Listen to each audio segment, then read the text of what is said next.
तर guys शुभ्राचा birthday आहे, तर त्याच प्रकारे तिला ओवाळणी चालू आहे. तुम्ही बघू शकतात ओवाळतात कसे.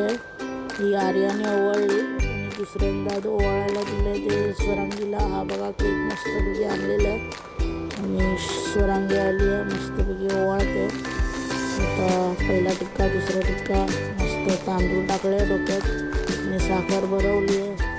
त्याचप्रमाणे ती गेली तिच्या हातात दिला ताट.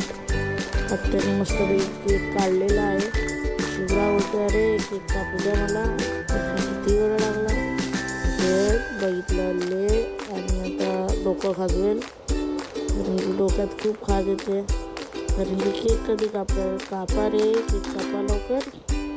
आणि याच प्रकारे तिच्या मम्मीने मेणबत्ती पेटवली आहे केकवर. शुभ्रा खुश. आणि आता बघूया तिचे मामा पण आले.